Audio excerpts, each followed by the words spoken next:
Ștefan Rusu. I work as a full stack software engineer at TaskByMag. That means that I build both the backend and the front-end part of the app. Okay, and today I will briefly present how to create a REST API and the basics of API creation. And after that, I'll show you how to use, after a small break, I'll show you how to use Git, GitHub, and other versioning platforms. Okay, so have you heard before about APIs, or have you used APIs before? I have heard about them, but I didn't use them. Okay. Good. First off, the project that I will write or present today is on GitHub. I've put the links for it on the support groups, but when we get to the coding part and at the end, I will send them again so that you can, maybe read that code in peace at home after this session. Okay, so what's an API? An API, in short, is an application programming interface, which basically means that you have a set of instructions that will help you achieve, so to say, certain things that you want from your backend. Usually backends are built using some design patterns,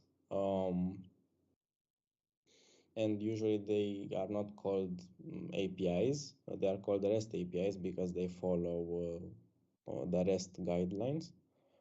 And that means that we have for each object or model that you have or a set of operations that you can make on them, such as creating, deleting, or updating the fields of that object. Okay. For today, we'll build a REST API that handles the creation, deletion, and other REST operations for a news app. So as my colleague presented you, instead of using that mock or demo API, you could use an API that you write in this fashion. Okay, mostly APIs use the JSON format. It's the JavaScript object notation. Before this, people used to use XML for transmitting data from their APIs to the front end, but that used or is quite inefficient because you have to send a lot of extra data for your object, and that uses quite a lot of bandwidth, so that's not really good for your server if you have a high throughput. So JSON was used after that. JSON is quite a simple format. If I show you some, I think I have some JSON around here. Let's take a peek on Google, some JSON examples.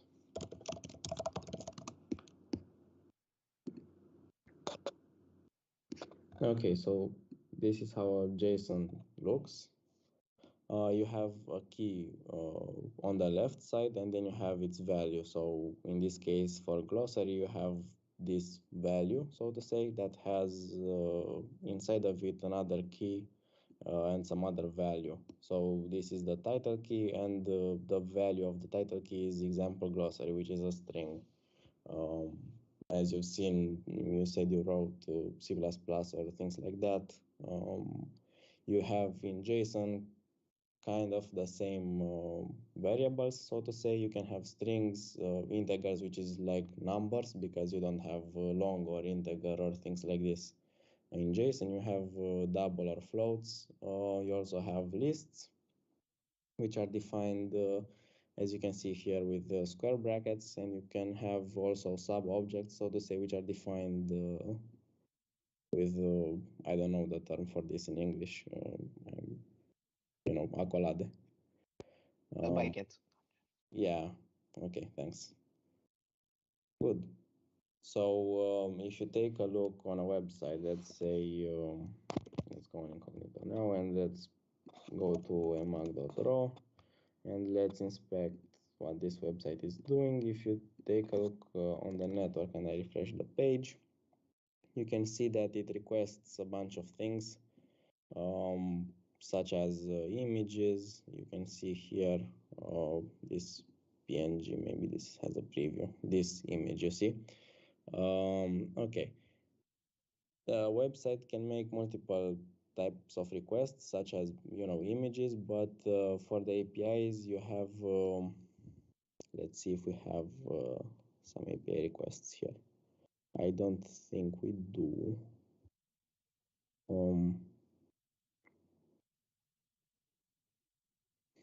Anyway, when you make an API request, you have some metadata, so to say. You have headers for that request, and you have request and response headers. You can see here request and response headers. And these contain like certain values, such as cache control, or this, for example, tells the browser how to handle that content locally. So you see this has an age. I think this is seconds, if I remember correctly, and the browser will not request this resource again. It will just take it from cache, so that it will save you some bandwidth. As you can see, this website has 3 megabytes in size, but the second time when I reloaded it, it just requested 800 kilobytes because the rest of it was cached. So you can use headers like this. Okay, let's go back to the slides. Good. And probably now you're thinking, well, how do I write some Java code so that I can create an API? Because that would be quite complex to handle all that logic on your own. In vanilla Java, you would have to write quite a lot of code. So this is where Spring Boot comes in. It's a Java framework that helps you write production grade backends and APIs, REST APIs as a consequence. And it has a lot of boilerplate code that you don't have to write, you just use annotations, and you'll have a way better backend than compared to what you could have wrote on your own. Yeah, so as I've said, it's a well-known framework. It's quite widely used in the industry. Companies like Netflix, Emag use it. They've ported from PHP to Spring. Also, being now Spring has some new technologies, so to say. Instead of using the JVM, you can compile it to an executable using GraalVM, and that would be native. You wouldn't use the JVM, so that would be a bit faster and a bit lighter on the memory of the server. Okay, and now for the demo, we'll write, as I said, some code for an API that would generate some demo news. To create a Spring project, you can go to start.spring.io, and this tool will help you create your Spring project. You have here on the left Maven or Gradle project. It's just the build tool that will be used to package your project. You can use either one of them. The language, you can have Java, Kotlin, or Groovy. Spring, it's used not only for Java, it can also be used for Kotlin and Groovy, but at the time of speaking, Java is the most popular one. You also have multiple versions of Spring. These are the snapshots, and M2 are we could say unstable, so I recommend you use 2.6.6 or later on 2.5.12. Then you have some package metadata. You have your group name, so you'd have your company name here. So for example, for your project, if you decide to create a backend in Spring Boot, you would put your team name here. For the artifact, instead of demo, you would have your app name. So for example, if my team is called Phils, hide right fields here, and for my artifact, if my project is called, I don't know, dogs quiz, I'd put here dogs quiz, something like this. The description is just your description of, is just the description of your project. So you'd have dogs quiz REST API, and you'd have your packaging, which is generated from the things above. Then you'd have to choose which packaging method you'd want, var or jar. It's usually a jar that is mostly used, so I'll just stick to that. And for Java versions, there are multiple versions of Java, 8, 11, 17, and 18. You'd have also the numbers in between, like Java 9, 10, 12, 13, etc. Java 17 is the latest long-term support Java version, so I recommend for new projects you'd use Java 17. Good. And for your dependencies, such as external packages, you can add them by clicking on this button, Add Dependencies. These help you enrich your Spring Boot app. And if you'd want to create a REST API, you just type here REST, and you'd add Spring Web. And if you have a database, you can add the JPA and then your database type. So if you have SQL, you'd pick an SQL driver from here. If you want an in-memory database, such as the one we use now, you'd just type H2 and then add it here. JPA is just the persistence API, while the H2 database or SQL or whatever you pick then is your database type. The first one just tells how to map the object to the database. The second one is the API for the database to actually save the data there. Okay. If we take a look at this project, you can see that we have multiple branches here, because I've written, I think, 5 versions of this project in order for you to have a better understanding of how things work. We have the master branch with the fanciest code that will be common with the live demo and the tests one. The tests one contains the usual code, but it has also tests written for it. You'll see that when you start to write complex applications, you'd want to have some tests for them in order to make sure that they work as expected for certain use cases. We have an H2 branch, which contains the code where the news are saved in the H2 database. It's just an in-memory database. You don't need to install anything extra. You just run the project and the database will be started automatically. And for the quick demo, we just have the same project, but without a database. It just uses a mock database, so to say. You have an array list that's in memory, and you have operations similar to the database, but written by hand in Java. Okay. As an editor, I'll use IntelliJ. You can download it from here. It has 2 versions, Community and Ultimate. The Community one is free. The Ultimate one has a 30-day trial, but after that you have to pay. So I'd say you install the Community one. It's very similar to Android Studio, actually Google-based Android Studio on IntelliJ IDEA, so that's why they're really, really similar. Okay, do you want for me to wait while you install the community version, or you want me to write the code and talk on it while I'm writing it? I mean, you want to write it with me, or you just watch and we discuss it? I think it would be easier for you to just watch and discuss it, because it's some high-level stuff, and I think it would be easier for you to understand if you just pay attention. Yeah, it's okay. Okay.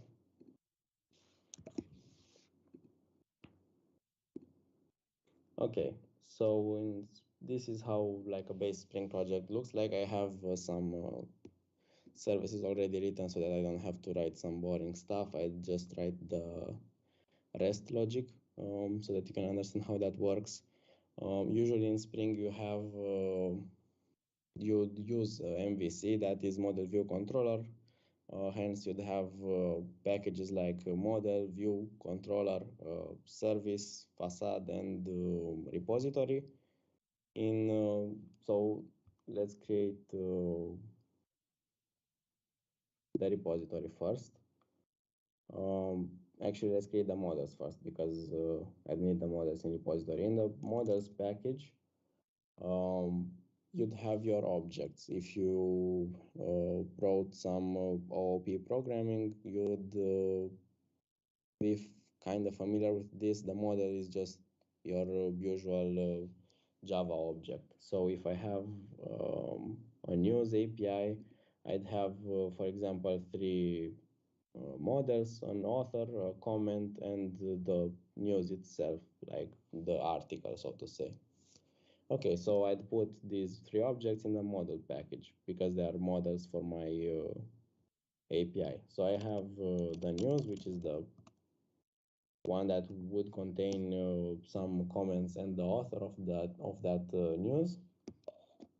And I'd also have the author and the comments. I'll just create the empty ones now, and we'll link them together a bit later. Okay. So as I said, for my news, I have to have a few fields so that I can, display this data through my API. So I'd have an author, the one that, wrote that piece of article. So if you go on a news website, you'd see that it has, let's go on a news website. Let's go here. Okay, so if you go on this, hopefully it's some text, not just video. Okay, so you have a title, and then you have an author, and then you have the content of the article itself. So my news object would be equivalent with that entire page, so to say, the data of that entire page. So then I have to have an author. I also have to have a list of comments, because as you've seen on YouTube, you can comment on articles or videos. So I would like to have some comments stored in here. I would also like to have a title for my news, so I'd have a string field with the title. And let's also have the article body, which would be again a list of strings, because I want to have paragraphs so I can display them from my front end using a for loop or something like this. I don't want to have like the entire thing in just a string, because I'd have to parse the spacings between them so that I can separate them again. So I'll just store them as a list of paragraphs. So it's a list of strings and it's a body. Okay, so this is how my news object looks like.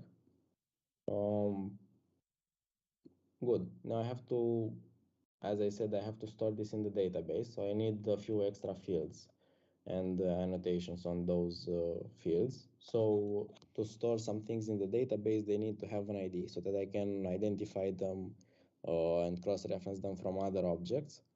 So let's write this ID. It would be an integer that would be incremented by the database atomically. So if I add two articles at the same time, they won't have the same ID. They will have, like, one would be 7, for example, and the other one would be 8. The database is smart enough to do this atomically. Good, so it's a private long ID.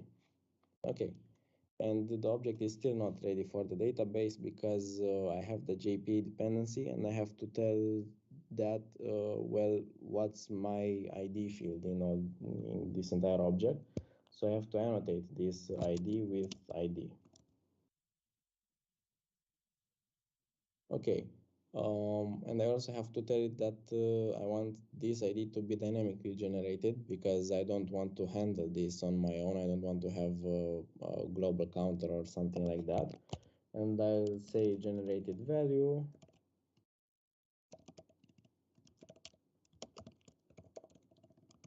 And I have to say how to have this value generated. So I have a strategy and generation type identity because it's the ID of the object. I don't think I have though the JPA dependency, so I just add it now. I've seen that I don't have autocomplete on those things. Okay, let's just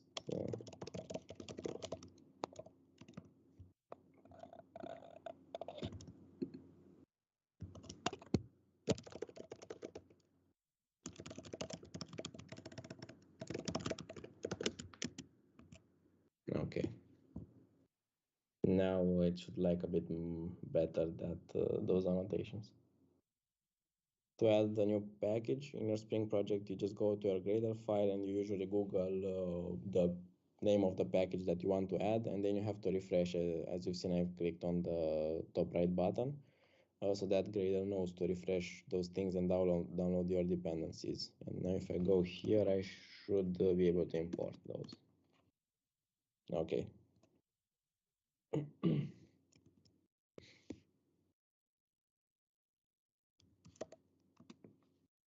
Okay. I don't know if you've done like database object relations, but you have, as you've seen, I have an author object here, but I also have it here. And I don't want to store each author again and again in each news object, because if that author changes its name or something like that, I'd have to update millions of records. So I just create two different tables. So each model will have its own table in the database. And I just have to link them with secondary keys. So I have to tell JPA to do this. And in order to do this, I just have to use an annotation, one-to-many, one-to-one. The author would be one-to-one with the news because each news has only one author in this case.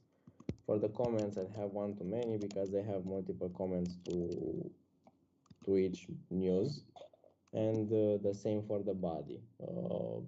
This actually the body won't be in a separate table, so I'd have to use another annotation called element collection because I want to store this in the same table as my news.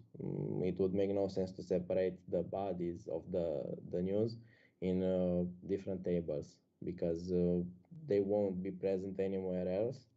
So I'll just keep them here. And I also have to tell the JPA that this would be a quite larger or not so used size string, because my body, you'd want to read quite a bit about that news, so it would be a bit bigger. So I have to tell him to use a custom column definition, which is, you have varchar for columns or things like that. This would be n varchar of max. So I'm telling him just, the maximum that you can store, just make sure that this field is of that type. Okay, if you have any questions about this, I know it's a bit, it's quite a lot of like new information. So I strongly suggest you rewatch the stream or in whatever form this would be present on YouTube, and try to take a look on the project on GitHub, clone it and play a bit with it so that you can understand better those things. Okay, so any questions?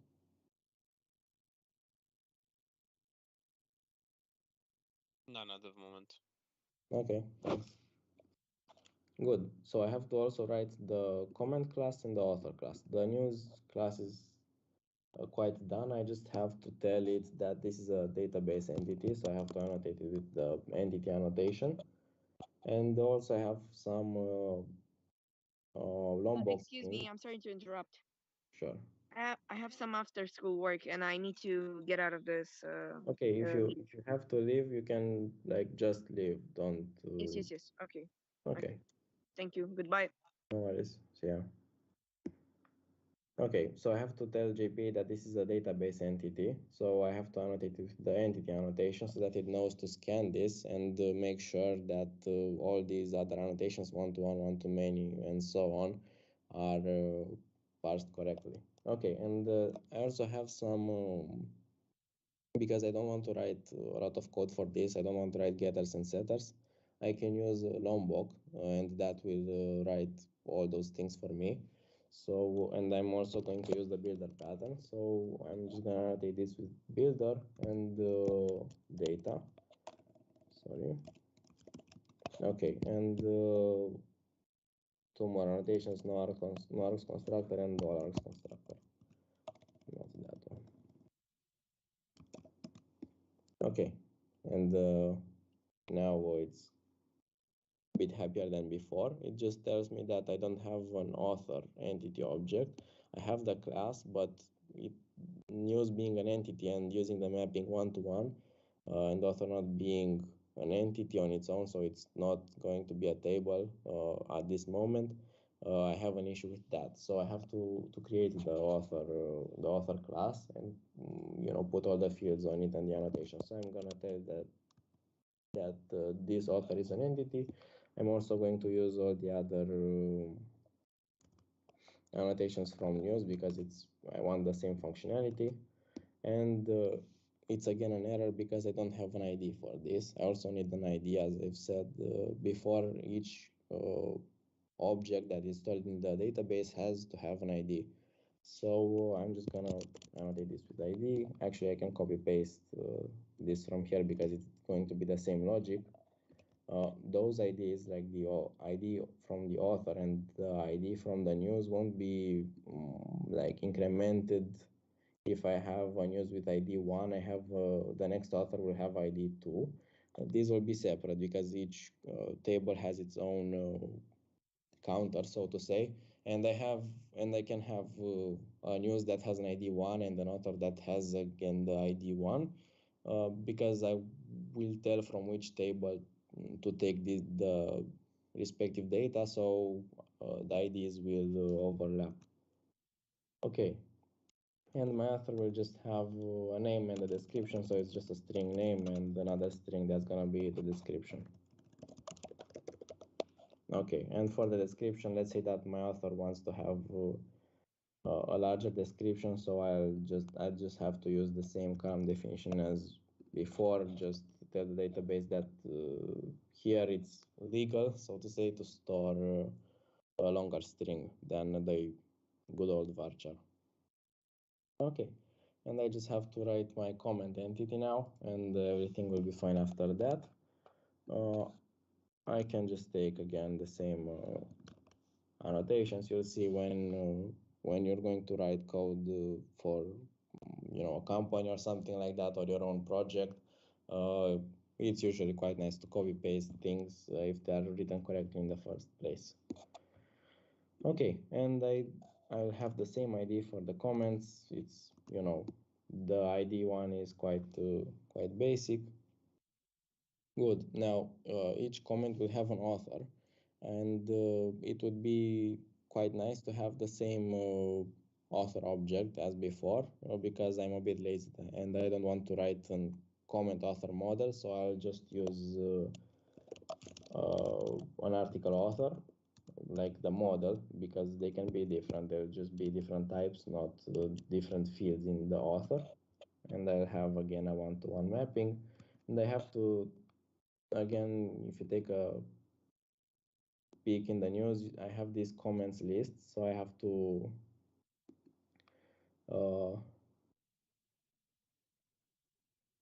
wait. I think it's a bit. I was writing the author here. The comment, sorry. The comment has to have a body, because otherwise, I just have an author for that comment, but the comment will be empty. So on YouTube, you want to have a comment that has some text. I don't know. You want to tell someone that you want to join fields, and you have to have that text that says let's join fields. So we have to have a body for that. So it's private again, string, and the comment body. And same as for the author, I would want this to be a bit longer than usual, so that you can write why the first thing that you said is actually great or something. And you'd have to use again n varchar max. If you use a different database, for example, a NoSQL database like MongoDB, you don't have to have such specifications like the column definition that is custom for longer strings, because that is just a JSON database and it can store without any issues longer bodies, like you don't have to specify that. Okay, so that's quite about it with the models. I just have to write now the service for my news and the repositories for my models and the controller, so that I can access the data from the database using an API manner. So I'll just write my repositories now for news, author, and comment. The repository is just tell Spring I have those objects and I want to store them in the database, and I also want some basic functions on them. So let's create the repository package. And in here I'll have three interfaces. Repositories have to be interfaces. News repository, usually you'd have the model name and then a repository after that. Okay, let's create all of them first, and then we'll just write the code for them. Comment repository and author repository.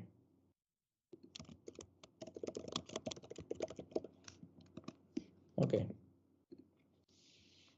So this is just an empty interface now, but I want to use the JPA functionality. So I have to extend the JPA repository so that I can have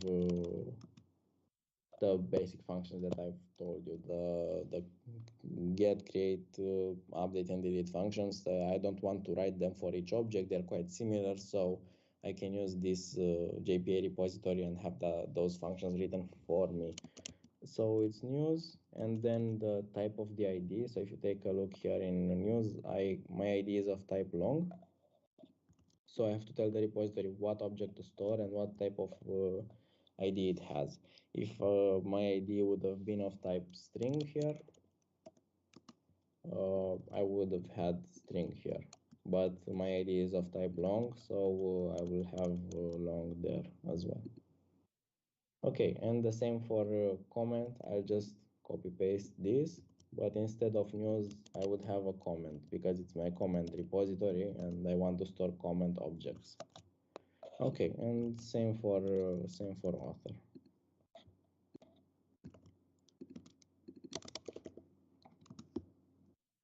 Okay, let's import this. Let's format the file. Good. So now I have my repositories. In your repositories, if we take a look at the news repository, you can write some custom functions. For example, if I want my API to return all the news, but using the author ID. So I want, for example, let's say to get all the articles that I don't know, my colleague Alex wrote. So he would have an ID, for example, I don't know, 35, and using that ID, I can use JPA and my database to get all the articles that he wrote. So I would like a list of news to retrieve from my database all the news or articles that he wrote, and I want to find all of those using his ID. So I would have find all by and then author ID, because he's the author of the things that I want to get, and I know his ID. And I would have to pass an ID here, so author ID, his ID. And then I can use this function. You see it has no body, but JPA will take care of that, and I will be able to use this and retrieve, as I've said, all of that information. Okay, now I will write the service for my news. It would contain the functions that would use the repository in order to get the data from the database. So in the news, in the service package, I will write my news service.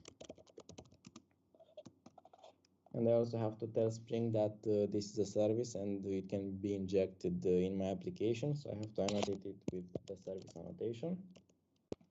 And in order to have my dependency injected nicely in this class, so I don't have to write my constructor, I will annotate this with required arts constructor because I don't want to use the auto-wired annotation. And I need my repository, so I need to have my connection with the database. So I have a private final news repository, and let's give it the news repository name. Okay, and now I need to write my Java functions to use this repository in order to get my data. So let's first off get all the articles. So I would have a public function that returns a list of news because all my articles are a list of things that are news in this case. And let's name it get all. And this should be pretty simple. I just use my news repository and it has a function already written by the JPA interface that is called find all.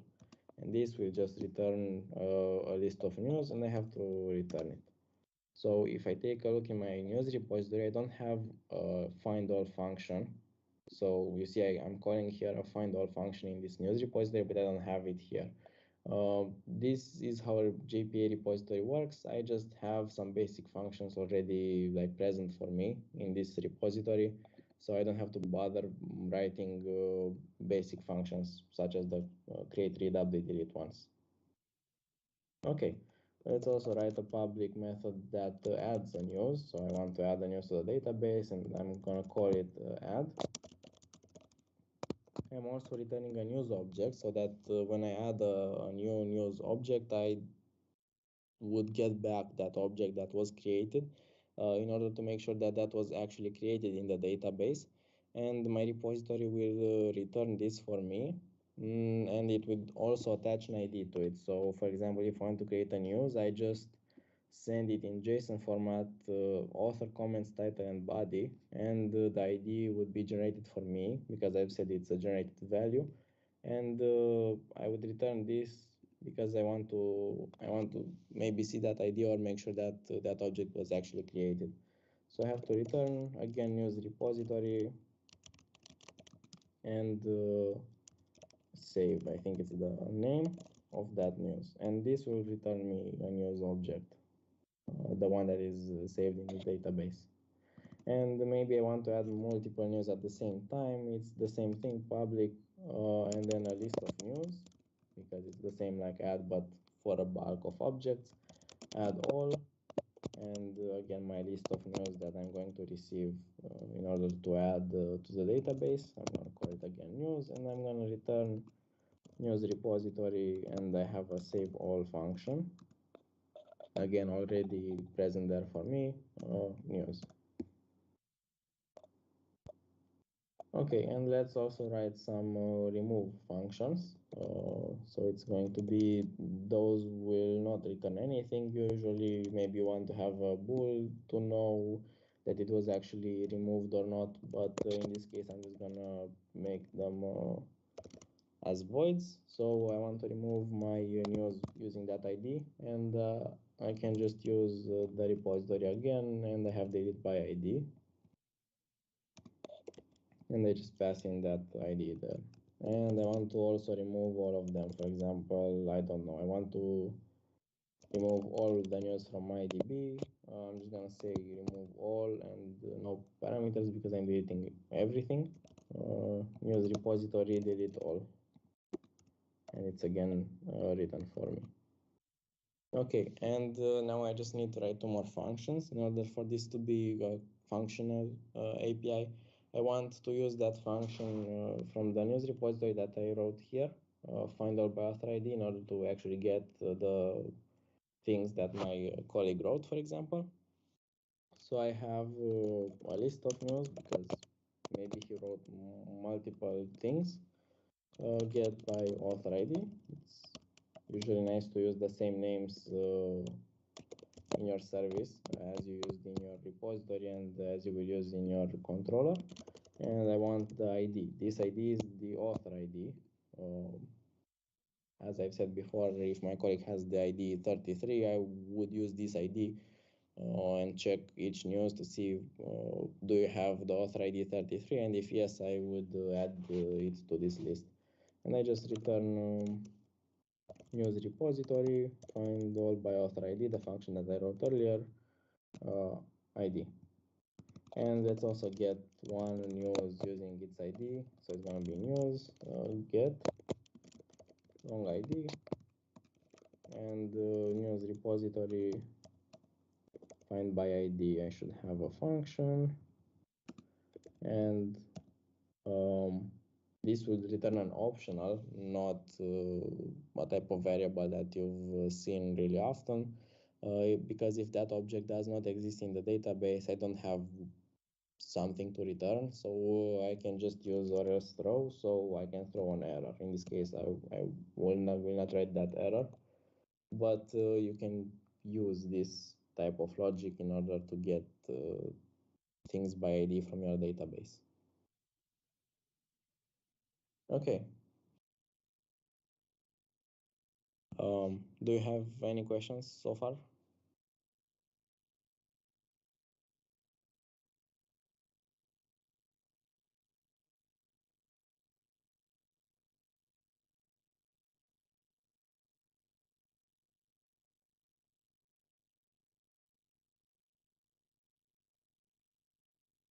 Okay.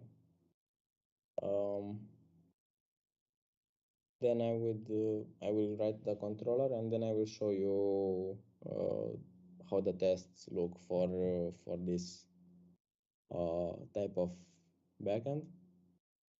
So I have to create a controller package, and my news controller class here. And same for the service, I have to tell Spring that I need this injected in the application, so I have to map it with an annotation. So it's going to be REST controller for my annotation because I'm writing a REST API.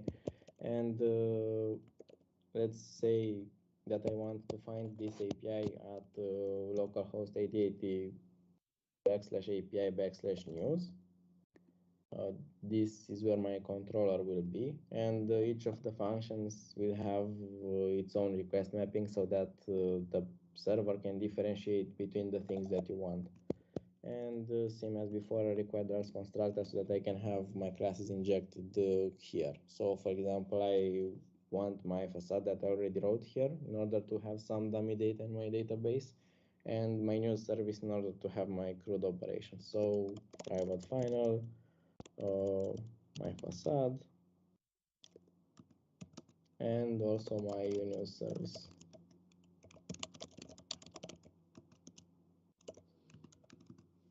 Okay, and let's write the actual controller endpoints. So as I've said earlier, in REST, you can have, usually you have 4 principal methods: get, post, put, and delete. So we'd write at least one for each of them. So I'll have a get mapping on the path generate. In order to initialize my database, I don't want this to be automatically. Usually it's cleaner to do with an SQL file, but in this case I want to have each time some random different data. So that's why I wrote that custom facade that I'm not going to go into, but you can have it, you can read it by checking that GitHub link that I posted on your support groups. Okay, and my generate will return a list of news that were generated when this endpoint is called. Let's do the imports. Okay, and let's give it a name, generate news. And I just have to return a call from a function from my initial SSL generate news that will return me, if you take a peek here, some authors with some news with their authors and the comments of each one. Okay, and now let's write all the other mappings for, or actually I can just swap the branch so that you don't have to watch me write those. Let's commit this real quick. You'll learn about commits a bit later.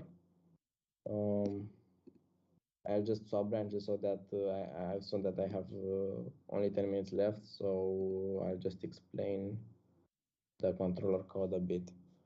So if I go in my controller, news controller, okay, let's pull the changes. Okay, I have my endpoints. They will have some colors after my editor decides to index them. Okay, so I have get mapping, as I've said. You have post mapping annotation in order to create post requests to this endpoint. A delete mapping.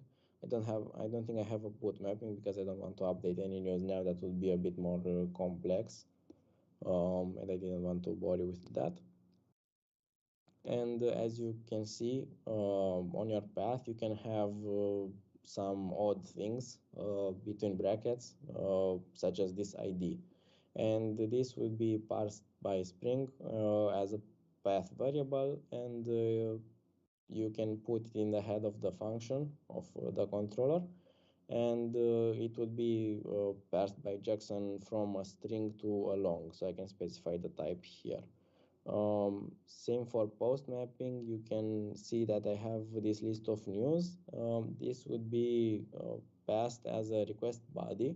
So in my request, the body of the request would have a JSON with a list of things that is news in this case, and Jackson would know and would parse that to a list of news object.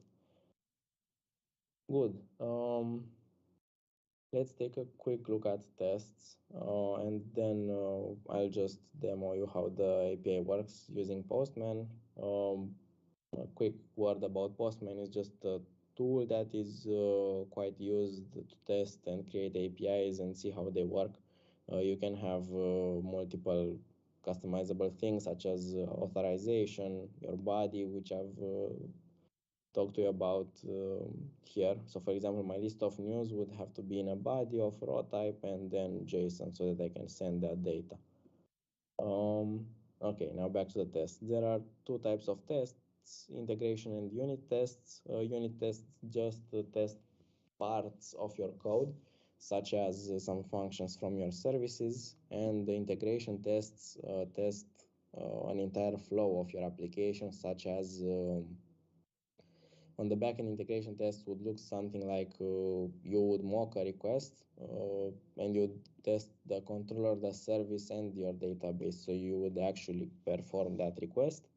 Usually test names use a standard that it's called when then. Sorry, I have.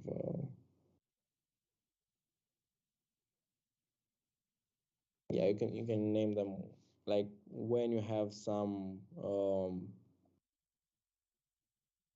event, then you want to check some things, and this is how you write an integration test. You can see that it actually performs a request at the given path API news generate, and it's an integration test because it tests my controller, my service, and the insertion in the database, and I check that value. This is a really simple test to not have nulls in this, but if you want to make it an actual correct test, you have to check like more specific what's in this list of news. And for my unit tests, I have some unit tests, again, really simple, not null checks for each service, like author service, comment service, and news service, if they generate a list of size greater than 0.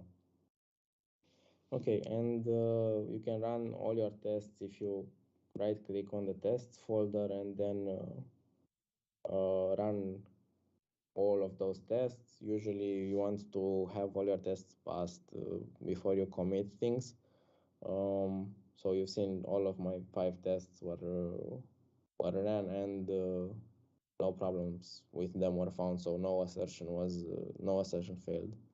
Okay, and now let's just start this API, this backend. I'm just gonna move to my main class, which is here. It's written by the test one. It's written by Spring for you if you don't have some custom configs, and it's just a usual main Java class that will run your entire server. It will start a Tomcat server for you, so that you can use the paths, so to say, that you wrote in your controller to do things. So in Postman, you have on the right the type of request: get, post, put, delete, and all the others that are less used. So if I take a look in my controller, let's take a look in the news controller. I have the get mapping on generate, so I have to use a get here. If I had post mapping here, I would have had to use post. Okay, localhost 8080 is just the domain name. This being a local server, it's on localhost and it's listening on port 8080. As you can see, the first request mapping of the controller, so API /news, it's just that path here. And then the path of the function, which is generate. So if I send the request to this, if I actually send the request to this, I should receive a JSON with my dummy news, so to say, that contain an ID, an author, as I've said in the model, and some comments. Also title and the body. Okay. And each author, as you've seen in the model, has on its own another ID, a name, and a description. And if I take a look at the get all news, it should return the same thing because this initializes, but this would be used on your front end. So usually in your actual backend, you wouldn't have an initialized thing. You would just use SQL files. Okay, and if I want to get like one article, I just use the API news and then the ID. I can put here 10, and I would receive the 10th article that was written or saved in that database. And the get by author ID, for example, if my colleague has the ID 2, I can just send that like this, or if it has the ID 33, as I've said, or 35 earlier, you just do that there and you receive a list of the things that he wrote. In this case, he just wrote one article, which is this one. And it has the ID 38. You see the article has the ID 38, the author 35, and I wanted the articles that were written by an author that had the ID 35, so that's correct. Okay, and I think that was about it with writing APIs in Spring Boot.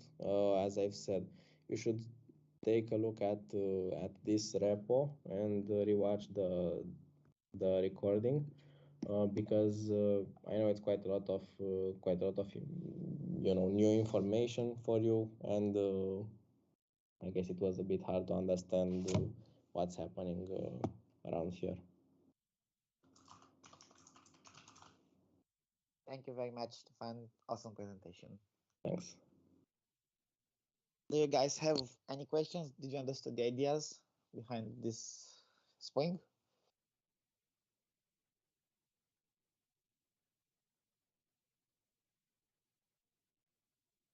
Is anyone still online?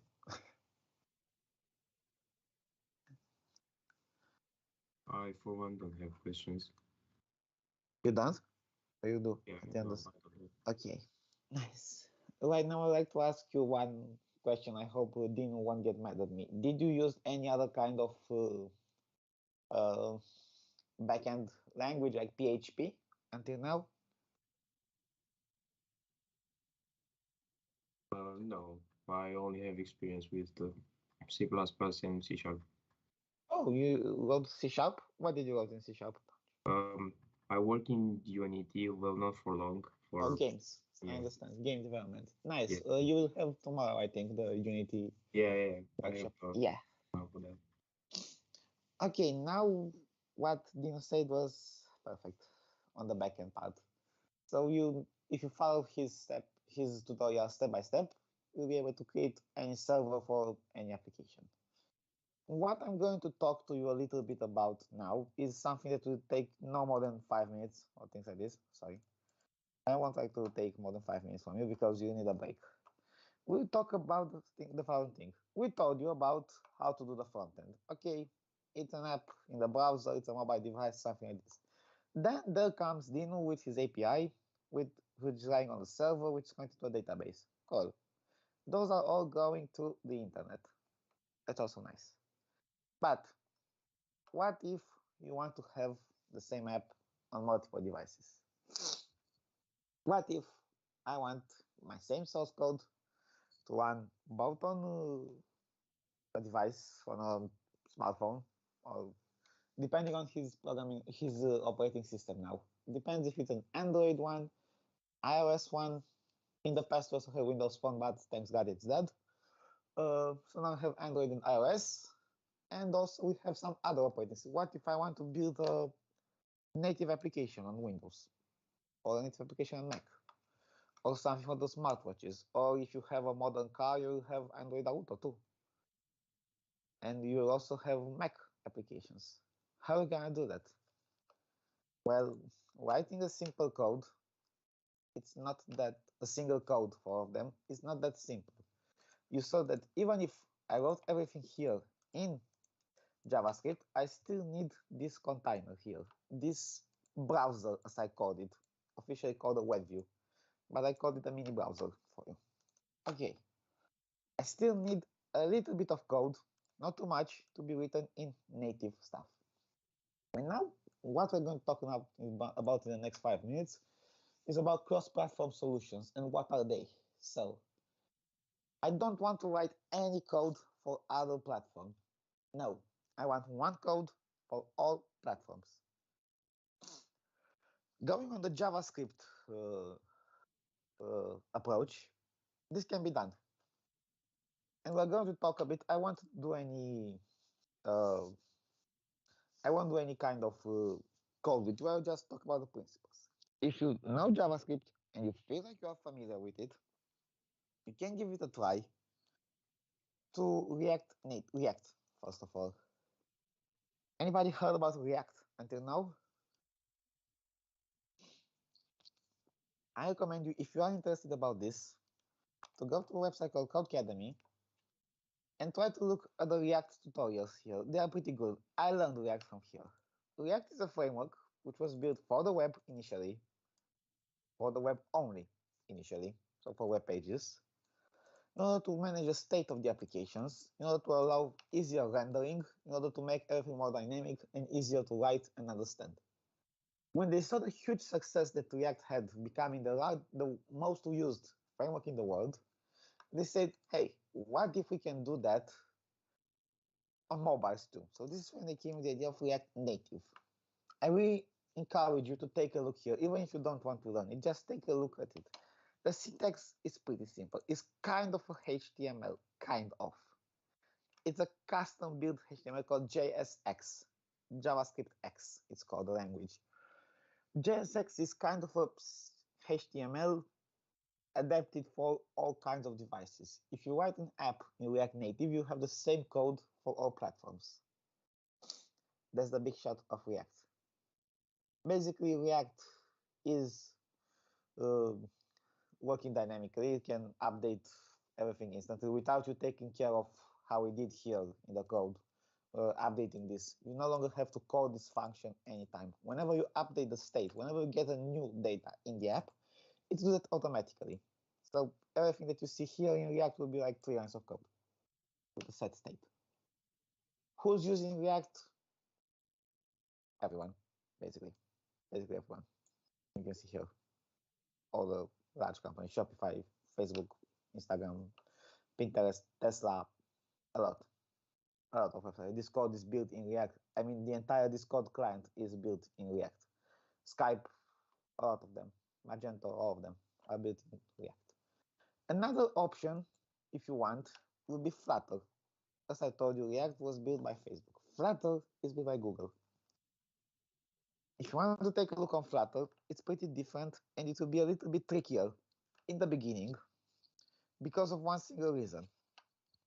It's based on his own programming language. Flutter is not built on JavaScript. It's built on a language that looks kind of like an enhanced JavaScript. It's like the JSX that you took in React, but mixed a bit with object-oriented programming concepts from Java. It's a language like no other else, but it's challenging at the beginning. But once you learn his concepts, it's pretty easy to use it. So basically, all you have to do will be to write a single code. You can see here, this is the code. You build a scaffold, which is this kind of app with an app bar and the text. And the body is exactly what's here. This is how a code in Dart looks like in Flutter. This code will be automatically translated to all kinds of applications. So I will show you right now how an application can work in both native and in, give me a second, and in web. In the same time, same application, same source code is available both in web and in Android. You can see here, this one is hosted on the web, but the same app looks the same, feels the same in the Android browser, in the Android app, sorry. One is an APK, the other is a HTML file generated by Flutter. So this is the main advantage. As you can see, the apps look pretty similar. Not the same because they have different screen sizes, but they are similar. This is what I wanted to talk to you about. This is how an app looks like in Flutter. You can see that you have the same interface, both for mobile and for web. Same interface. Two platforms, one interface. And this can extend to any platform, Flutter. Android, iOS, web, native Windows, native macOS, and in the future, Android Auto or Apple CarPlay. So this is the third option for building apps, which was a cross-platform framework. This is it. This is the top of the development part. Write once, deploy anywhere. Some people say this is the future. Some people say it's just a trend to pass. I don't know. A lot of companies are starting to shift from native development to cross-platform development. So the trend looks like that Flutter and React Native are here to stay. They are not like passing trends that will die in 2 years. They look like they're here to stay, and more frameworks appear. Also, Angular is thinking about creating a mobile version. Ionic is also another framework developed for cross-platform. So this was my speech about cross-platform. We won't get too much into the code here because I told you it's a whole different language.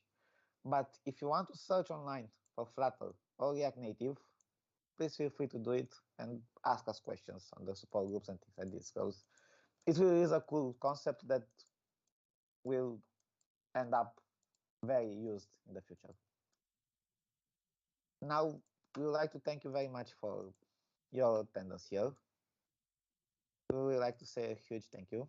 We also have another seminar from 13 hours right now in 25 minutes, something like this, about GitHub. My colleague Stefan also will teach you a little bit how to use GitHub, how to post your code on a remote repository, how to keep versions, how to keep track of what you change. If you work with other people in the team, you'll be able to know who did the changes. You know, when something goes wrong, you know who to fire from the company. Just kidding. You know exactly in what version a bug appeared. You can merge multiple source codes into one, and you can work together with your colleagues on different parts of the code without altering each other's code, without sending you archives, copy paste, things like this. This will be the tutorial from 1300 hours. So if there are no more questions, I'd like to wish you a very nice break and see you then. We will now wait for some questions. If there are not, thank you very much for your attendance and have a nice day. It was our honor. The next webinar will be on another link. We gave the link on the support group and on the website.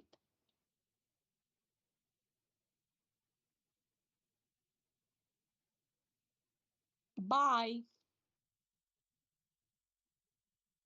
Goodbye, everyone. Thank you very much. Bye. Goodbye. Thank you so much. Bye. Goodbye. Bye.